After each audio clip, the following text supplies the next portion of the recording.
১৯৪০ সালে ঠাকুরগাঁওয়ের সদর উপজেলার শিবগঞ্জ এলাকায় একটি বিমানবন্দর নির্মাণ করা হয়। ৫৫০ একর জমির ওপর প্রতিষ্ঠিত এই বিমানবন্দরটি ১৯৬৫ সালে ভারত-পাকিস্তান যুদ্ধের সময় ভারতীয় বিমান বাহিনীর হামলায় ব্যাপকভাবে ক্ষতিগ্রস্ত হয়। স্বাধীনতার পর ১৯৭৭ সালে সংস্কার করা হয় ঠাকুরগাঁও বিমানবন্দর। কয়েক বছর এখানে বাণিজ্যিক ফ্লাইটও চলাচল করে। তবে যাত্রী কম থাকায় লোকসানে ১৯৮০ সালে বিমানবন্দরের কার্যক্রম থেমে যায়।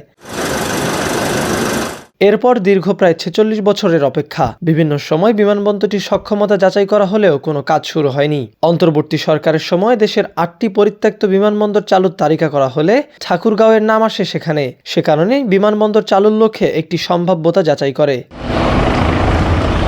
সেখানে উঠে আসে এই বিমানবন্দরটির চালুর গুরুত্বের কথা।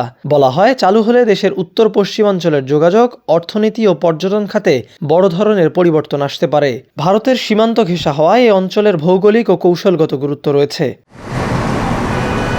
ঠাকুরগাঁও বিমানবন্দরটি পূর্ণাঙ্গভাবে চালু করতে প্রাথমিক হিসাবে ৯,৮৭১ কোটি টাকা ব্যয় হতে পারে। প্রকল্প বাস্তবায়নের সময় লাগবে কমপক্ষে ৪ বছর।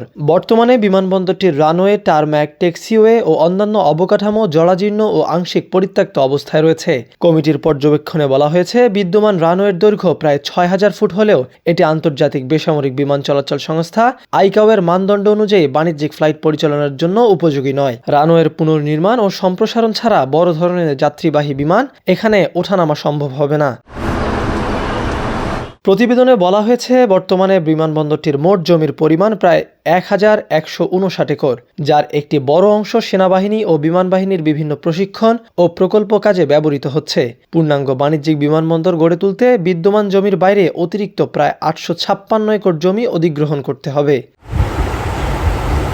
বিমানবন্দরটি আন্তর্জাতিক মানে উন্নীত করতে আধুনিক নেভিগেশন ব্যবস্থায় স্থাপন করতে হবে। পাশাপাশি নির্মাণ করতে হবে আধুনিক যাত্রী টার্মিনাল ভবন, cargo terminal, fire station, control tower, বিদ্যুৎ ও পানি সরবরাহ ব্যবস্থা, আবাসিক ভবন এবং সংযোগ সড়ক।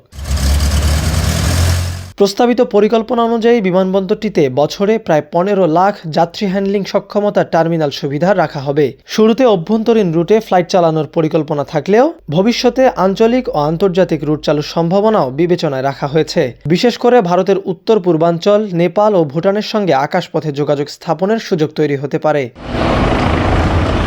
প্রতিবেদনে অর্থায়ন প্রসঙ্গে বলা হয়েছে, কর্তৃপক্ষের নিজস্ব তহবিল দিয়ে এত বড় প্রকল্প বাস্তবায়ন সম্ভব নয়। এজন্য সরকারি বাজেট সহায়তা, উন্নয়ন সহযোগী সংস্থার অর্থায়ন কিংবা বৈদেশিক ঋণের বিষয়টি বিবেচনা করা যেতে পারে।